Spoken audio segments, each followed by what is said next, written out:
بسم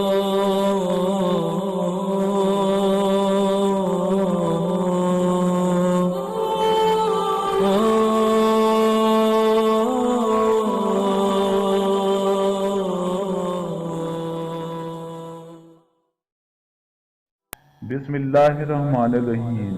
تمام ناظرین اور سامعین کو حسنین خان کا خلوص بھرا سلام۔ میں ہوں حسنین خان اور آپ دیکھ رہے ہیں 14 ستارے یوٹیوب چینل۔ پیارے دوستو، ایک آدمی قاضی کے پاس آیا۔ وہ بہت پریشان نظر آ رہا تھا۔ قاضی نے اس کی طرف غور سے دیکھتے ہوئے کہا، تمہیں کیا پریشانی ہے؟ اس آدمی نے بھرائی ہوئی آواز میں کہا کہ جناب، میں شہر کا مشہور سوداگر ہوں۔ قاضی نے چونک کر اسے دیکھا۔ اس کے کپڑے بے حد معمولی تھے اور ان میں جگہ جگہ پیمند بھی لگے ہوئے تھے۔ قاضی کے ہونٹوں پر مسکراہٹ پھیل گئی۔ وہ اپنے تخت پر سنبھل کر بیٹھتے ہوئے بولا کہ اب میں تمہیں پاگل کہوں یا دیوانہ؟ حالانکہ میں نے اس رئیس سوداگر کو آج تک نہیں دیکھا، مگر اس کی عمارت کے قصے ضرور سن رکھے ہیں۔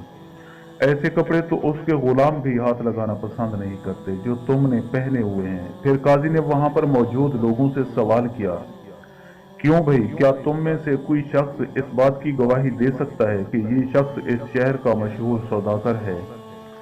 ایک آدمی اٹھ کر بولا کہ قاضی صاحب، اس کی شکل تو اس سے بے حد ملتی جلتی ہے، مگر حلیہ اس جیسا نہیں ہے۔ میں اسے بہت قریب سے جانتا ہوں۔ اس خستہ حال شخص نے ایک ٹھنڈی آہ بھر کر کہا کہ قاضی صاحب، میرے ساتھ بہت بڑا دھوکہ ہوا ہے۔ میں آپ کے پاس انصاف مانگنے کے لیے حاضر ہوا ہوں، مگر یوں معلوم ہوتا ہے جیسے آپ کو میری باتوں پر یقین نہیں آ رہا۔ اگر آپ ہی میری نہ سنیں گے تو پھر میں اپنی فریاد لے کر کس کے پاس جاؤں گا؟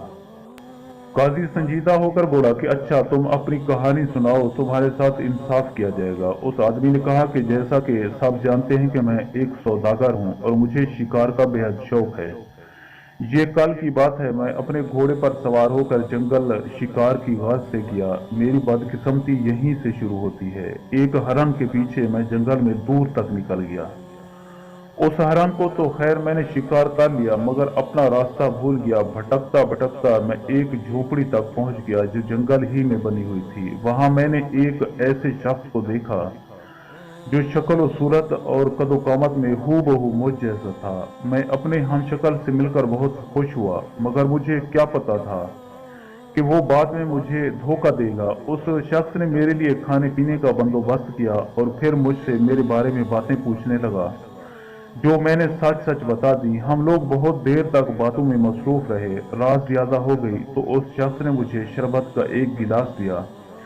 گلاس میں موجود شربت سرخ رنگ کا تھا اور اس میں سے بھینی بھینی خوشبو اٹھ رہی تھی۔ میں نے اس کا شکریہ ادا کر کے شربت کا گلاس منہ سے لگا لیا۔ ابھی میں نے آدھا شربت ہی پیا تھا کہ میرا سر چکرانے لگا اور میں زمین پر گر پڑا۔ پھر مجھے کوئی ہوش نہیں رہا۔ اگلے روز میری آنکھ کھلی تو میں جھونپڑی میں اکیلا تھا اور یہ شخص وہاں سے غائب تھا۔ میرے جسم پر یہ پھٹے پرانے کپڑے تھے۔ میری سمجھ میں کچھ نہیں آ رہا تھا کہ میرے ساتھ کیا ہوا۔ خیر میں جھونپڑی سے نکلا اور بڑی مشکلوں سے راستہ تلاش کرتا کرتا اپنے گھر تک پہنچ گیا، مگر اس وقت میرے صدمے کی کوئی انتہا نہ رہی جب میرے ملازموں نے بھی مجھے پہچاننے سے انکار کر دیا۔ میں ان کو یقین دلانے کی کوشش کرتا رہا، مگر ان میں سے ایک ملازم نے مجھے زور کا دھکا دیتے ہوئے کہا کہ سوداگر تو گھر میں اپنی بیٹی کے ساتھ موجود ہے، تم دھوکے باز ہو، یہاں سے چلے جاؤ ورنہ ہم ابھی سپاہیوں کو بلوا کر تمہیں جیل بھجوا دیں گے۔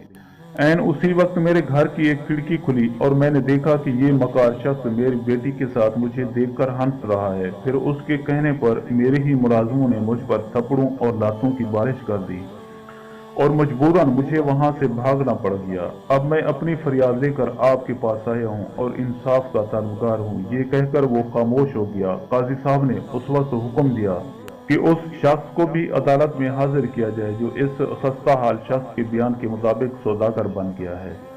تھوڑی ہی دیر گزری تھی کہ وہ شخص عدالت میں حاضر ہو گیا۔ اس کے ساتھ ایک نوجوان اور خوبصورت لڑکی بھی تھی۔ اس نے حاضر ہوتے ہی کہا کہ جناب، میں سوداگر ہوں اور یہ میری بیٹی رخسانہ ہے۔ قاضی نے اس خستہ حال شخص کی پوری داستان دہرا دی، جسے سن کر سوداگر بولا کہ حضور، میں نے تو اس شخص کو زندگی میں پہلی مرتبہ دیکھا ہے۔